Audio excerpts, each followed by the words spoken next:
been a while. If you have been here before, welcome back, and if you have not been here before, welcome. For all of my returning subscribers, I will address the elephant in the room. Yes, it has been a while since I've made a video. No, I haven't been doing much in the meantime. To be truthfully honest, summer is the worst season for me. I get seasonal depression during summer, and I forget I exist. So, moving on from that subject, because who cares? I finally felt a cool breeze outside. It's been like a cool 60, 70 degrees at like 4 in the morning. So I've decided that fall is here. I don't care that it's still August. Yes, it is true. Me, along with every other woman that looks like me, thrives during the fall. What can I say? I love orange shit. I love pumpkins. I love to be scared. I actually don't care for much of life when it's not in the fall, but anyways, I decided that it would be fun to do a bit of a like crochet vlog slash like catch up with me, because it's been a while since I've made any content, but I have been crocheting things and I've actually been making my own patterns for stuff so that I can sell. So I wanted to show you guys some of that. I also just kind of wanted to show you what I've been up to with my life lately, because as much as I do want this to be a crochet channel, I also like just making content about my life, and I would like to share aspects of it that aren't necessarily me making stuff. So yeah, this is gonna be a little bit of a crochet vlog. There's gonna be other things incorporated in it as well, but I'm gonna focus around my crochet stuff just because that's what I've been doing for the past few weeks. It doesn't feel like it, but I've actually pumped out a lot of product that I'm planning to like do a big launch for and sell when Halloween comes. So yeah, that's what I've been up to, and let me show you what I've been making. Good morning. It is the next day. I just got done working out and showering, so I look nice and purty.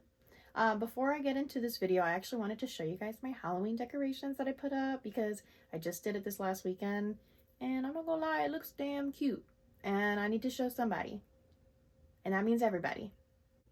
Okay, off rip, if you don't think it's cute, you're a dirty liar. I apologize for the sound my mini fridge is making, but this is my little fridge area. I have the Snow White Poison Apple like fabric and that I got from Joann's last year, and my Switch, of course. I was gonna move that and put like a little Nespresso machine right there so that I can have like a tiny little coffee bar in my bedroom. And then this is where most of the decor is. I've collected all of this over time from various family members, from Target, Dollar Store. This zombie baby is from Spirit Halloween.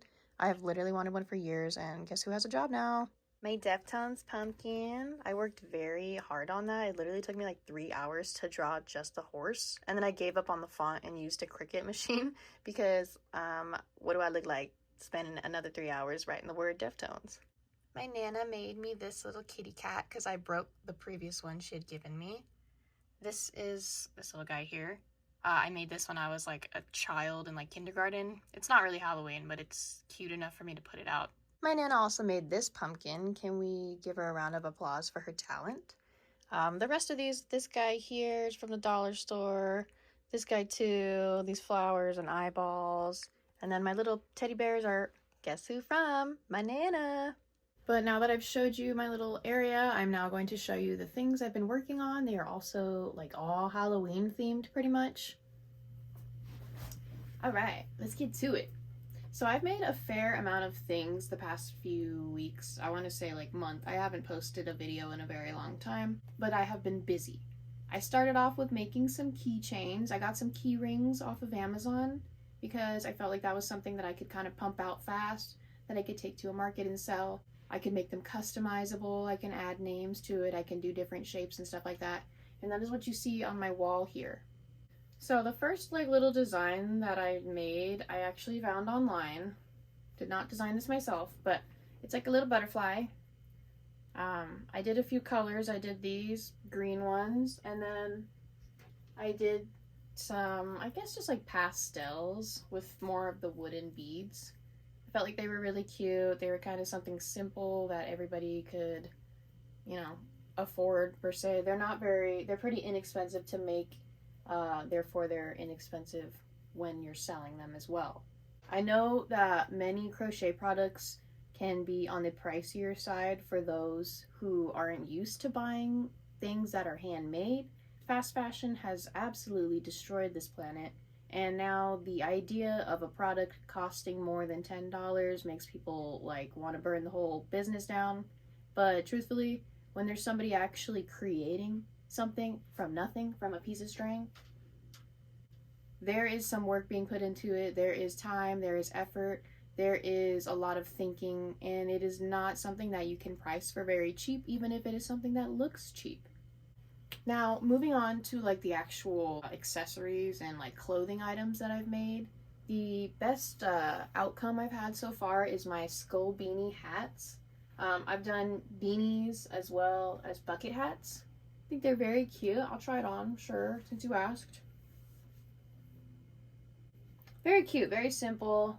You know, you can match this with anything. You can accessorize it yourself too if you wanted to. I thought of adding some chains on them and stuff, but I might save my chain material for a different kind of product, maybe a shruggy or something, or a purse.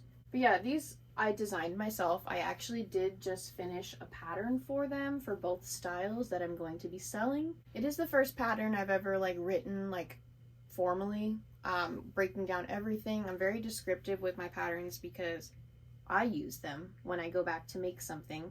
You know, it's not fun to forget how you made something and then have to figure it out again, because then you usually do it wrong and then you usually get discouraged. At least I do.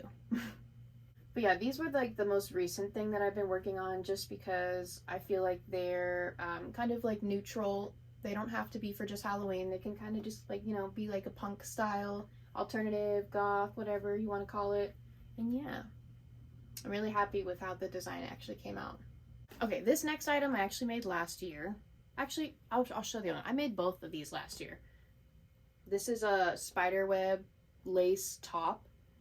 And then this is a spiderweb sleeved shruggy. I actually made this on accident first because I was intending to just make a black mesh shruggy. And then I ran out of like yarn. And I made it too short. It was like coming up to here when I tried it on. And I was like, okay. So with the lack of yarn that I had, I was like, what if I add some kind of like lacy design? And I came up with the spider web. Really like it. It is not the highest quality yarn. That's why I'm going to be making more. This is acrylic yarn, and you can very much tell that it's been washed in the washing machine because it is very like fuzzy. I don't even know if you guys can see any of that, but it is like the yarn is just kind of coming apart because it is made of acrylic yarn.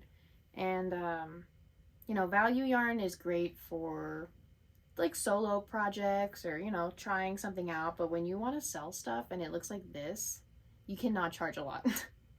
I did try to make a black one of the lace top. I'm not happy with how it came out because I did a different stitching. I used a smaller hook and a smaller stitch. The original red one that I made was a treble crochet, and this was a double crochet. So I ended up using more yarn. It's more of a close knit kind of mesh versus the red one. I'll do a little comparison here, but you can kind of see the holes are larger. This is also acrylic yarn, so if you see how fuzzy it is, that's why. I'm not selling this. This is just like a tester kind of.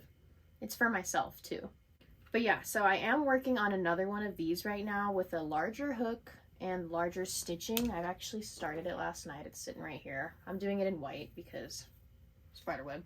I need some color options here if I'm going to advertise. But yeah, so it is coming out a lot better. It's using less yarn, less work, and I think it just looks more like lacy, you know, that you could put it over something and you can still see what you're wearing underneath. Maybe if you want to wear something with a pattern or a texture underneath, this will be like a nice accessory over it without distracting too much from the rest of the outfit. And then this is the final thing that I have been working on recently. So when I tried to make the spiderweb lace top, I made them way too small, and they ended up being very close-knit mesh. So I decided to actually turn it into a purse instead. This is definitely like the most intricate project I've ever made besides my granny square scrap yarn curtain, because I actually used my sewing machine for this. So I'll show you guys kind of, you know, the inside in a second. But yeah, I ended up making these panels too small to fit on like a chest. and I didn't like how it came out, and I saw the size and I was like, that's like perfect like little tote size. And I had the idea of lining it with something so that, you know, obviously you can put stuff in it and it won't fall out, because crochet bags tend to be holey and things fall out and you lose stuff, so it's not fun. But I did get this nice like velvet fabric that you see underneath at Joann's, and I also did a lining inside with this like bat fabric. I can turn it inside out and show you. But yeah, I chose like this bat fabric because I felt like it was like a cute like spooky thing that I guess like alternative people would still like year round. This was my first like real sewing project that wasn't me just tailoring something to fit myself, so I am kind of learning my sewing machine a bit still. So this is not perfect. I did not, you know, clean it up very well, but for it being my first project, and it's entirely efficient. It's literally like it's functional, it's good, it's fine. There's nothing falling apart. I am very proud of how it came out. I think it looks really cute. I was gonna add just like a button to secure it because it doesn't have a zipper and I'm not that advanced yet. But yeah, this is my bag that I made. I made 2 of them because I had gotten enough fabric for 2, and I figured like why would I only make 1 and sell 1, you know. I got 2 of them. Hey y'all. Okay, so to end off my vlog, I just want to let y'all know I just got a tattoo and I'm gonna show you. And then I went to like a horror themed pizza cafe after, and there was a punk show going on and it was like extremely overwhelming, so I did not eat there, but I'm going to show you the pizza because the pizza crust is black. And here is the pizza with the black crust. We just got a cheese pizza and added some marinara sauce to it. It was so bomb. The pizza crust doesn't taste any different than any other crust. And then we did grab these little mac and cheese bites as an appetizer. Those were also so good. Also for the tattoo reveal, voila! I've been wanting this tattoo for a few weeks now. The tattoo artist, she's so cool. She came up with like the flash design, and her idea for the placement was on the knee. And the second I saw this, I was like, I want that on my knee. So I pretty much hit them up and was like, we're doing this. And I'm really happy with how it came out. They did great. They also told me I was a champ. Anyways, thank you guys for staying to the end of the video and hanging out with me. I hope I didn't bore you too much with my life. But yeah, if you guys liked the vlog, let me know in the comments. If you want to see more, if you want to see me do other things, let me know. Go ahead and give me a thumbs up and subscribe, and I will see you next time if you care to come around.